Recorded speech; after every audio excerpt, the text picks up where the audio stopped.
জিন্দাবাদ বাংলার নবাব হুমায়ুন কবির জিন্দাবাদ বাংলার নবাব হুমায়ুন কবির জিন্দাবাদ।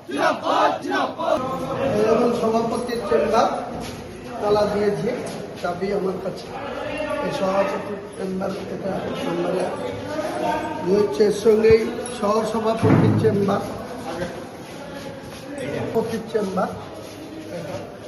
রেজিনগরের বিধায়ক হুমায়ুন কবির তার বিধানসভার অন্তর্গত বেলডাঙ্গা ২ নম্বর পঞ্চায়েত সমিতির অফিসে তালা লাগিয়ে দিলেন। পঞ্চায়েত সমিতির সভাপতি, সহকারী সভাপতি সহ পদাধিকারীদের ঘরে তালা লাগিয়ে দিলেন। তার অভিযোগ, দুয়ারে সমাধান কর্মসূচির ২৮ কোটি টাকার দুর্নীতি হয়েছে। তৃণমূল পরিচালিত বেলডাঙ্গা ২ নম্বর পঞ্চায়েত সমিতির নেতৃত্বে এই বেনিয়ম দুর্নীতি করা হয়েছে, যার নেতৃত্বে ছিলেন রেজিনগরের তৃণমূল প্রার্থী আতাউর রহমান।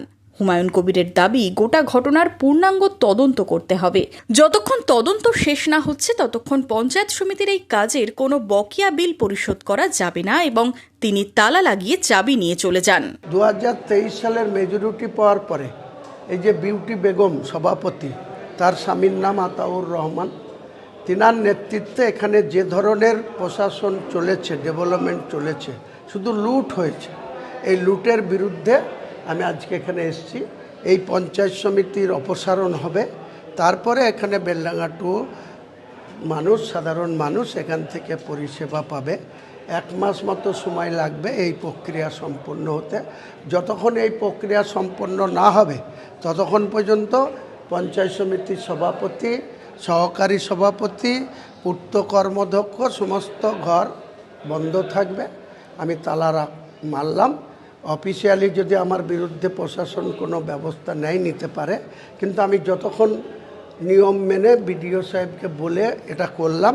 এরপরে যদি প্রশাসন আমাদের কথার গুরুত্ব না দিয়ে এই অফিস খুলতে চাই বা খুলতে যাই, তখন আমিও আমার শক্তি দেখাবো। আমিও লোকজন নিয়ে এসে এই ব্লক টোটালি বন্ধ করব। আমার ছেলে অল্প বয়স, সে এত বোঝে না, বা এদের এত চালাকি, এত ছলচাতুরি, এত উল্টোপাল্টা ব্যবহার সে মানেও না। তাই সে অনেক দিন ধরে এই পঞ্চায়েত সমিতিতে আসেনি। একতরফাভাবে যারা করেছে সেটার তদন্ত করুক জেলার মহকুমা শাসক থেকে শুরু করে ডিএম সাহেবরা। আমি এক্সিকিউটিভ অফিসারকে বললাম, বিডিও বেলডাঙ্গা 2কে বললাম, তো সেটার তদন্ত হবে।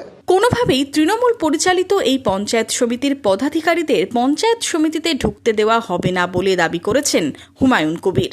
কাউকে এখানে লুট করে খেতে দেবো না।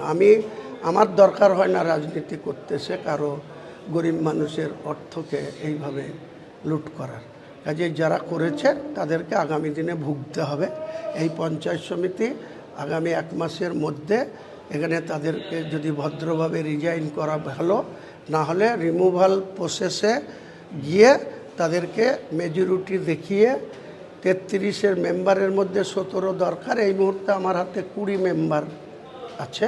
আমি এসডিওর কাছে লিগ্যালভাবে পঞ্চায়েত রুলস ফলো করে এই পঞ্চায়েত সমিতির নতুন বোর্ড গঠন করব, যাদের কাজই হবে স্বচ্ছতাকে গুরুত্ব দিয়ে বেলডাঙ্গা 2-এর সর্বস্তরের মানুষকে পরিষেবা দেওয়া। হুমায়ুন কবিরের এই কর্মসূচি ঘিরে বেলডাঙ্গা 2 নম্বর পঞ্চায়েত সমিতির অফিস ও বিডিও অফিস চত্বরে তুমুল উত্তেজনা সৃষ্টি হয়েছে। সোমবার তিনি বেলডাঙ্গা 2 নম্বর ব্লকের বিডিওর কাছে ডেপুটেশনও দেন। মনমোহিনী হেলথ কেয়ার, স্বাস্থ্য সেবায় অটুট শ্রেষ্ঠত্বের শিরোপা, জেলায় প্রথম robotic knee replacement, cardiology with cath lab, neurosurgery, specialised trauma unit থেকে স্পাইন ট্রেন, একগুচ্ছ পরিষেবায় নিয়োজিত। Manmohini health care, quality care with personal touch, Baharampur শিল্প তালুক।